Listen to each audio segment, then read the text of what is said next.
Welcome to Tom and Jerry blogs. ఇప్పుడైతే అన్నం ఎలా కడగాలో చూపిస్తాం. నెక్స్ట్ మనం వాటర్ తీసుకొని ఇందులో పోసుకోవాలి. నేనైతే చాలా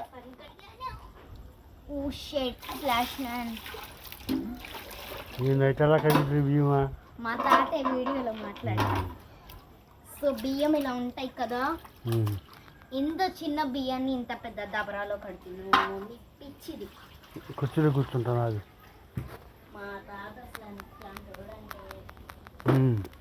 సో ఇదిగోండి మా తాత ఎట్టో వెళ్ళిపోతున్నాడు. మీకు నేను కనబడతా సేమ్ అదే వాటర్తో కడుగుతున్నాను. ఇప్పుడు దాకా ఏందో ప్రాక్టీస్ చేశా. చూడు అప్పుడు మా తాత ఏమన్నాడంటే పిచ్చిదానివా ఏంటి నేను నువ్వే మాట్లాడుకుంటాను అన్నాడు. వీడియోలో ఉన్నాడు, చూపిస్తా మా తాత ఎవరు. పెద్ద పిచ్చోడు. ఓకే, థర్డ్ టైం అయిపోతుంది. మా మమ్మీ అమ్మా బియ్యం ఉడికిపోతాయి అమ్మా. అన్నిసార్లు కడగాలి, ఒక 2 సార్లు కడిగితే చాలు. పొగడుకు తాత, పొగిడితే నాకు సిగ్గేస్తుంది. వీడియో తిప్పు. నాయనో ఇప్పుడు ఫైనల్ టచ్ లో చేసాం ఫ్రెండ్స్. మా తమ్ముడు బన్నీ లేకుండా వచ్చిన్నాడు. సొక్కలు కూర్చున్నాడు. వినపడట్లేదు అనుకుంటా మీకు, సారుస్తున్నా. మా అక్క నా బండిలో నా షార్ట్లు వేసుకునిద్ది, అందుకే బండి లేకుండా కూర్చున్నా.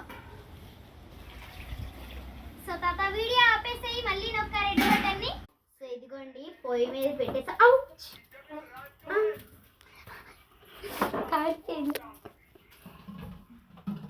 మనకి ఎన్ని అలవాట్లు ఉండవు అలవాట్లు.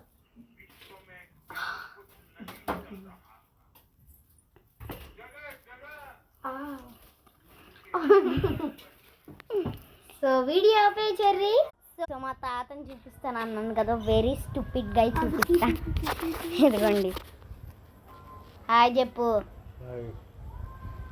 బోషిడికి 9th పాస్. ఇడియట్. ఇదిగోండి మా తమ్ముడు, one and only stupid fellow. చూసారా కొన్ని వీడియోస్లో ఎలా ఉంటాడు, ఇప్పుడు మాత్రం డిప్ప కటింగ్ వేయించుకొని సాడ్ ఫేస్తో కూర్చున్నాడు. సో చూసారా కదా, ఆడుకోండి బట్టలు లేకుండా షేన్షి బాబు. Please subscribe to Tom and Jerry blogs.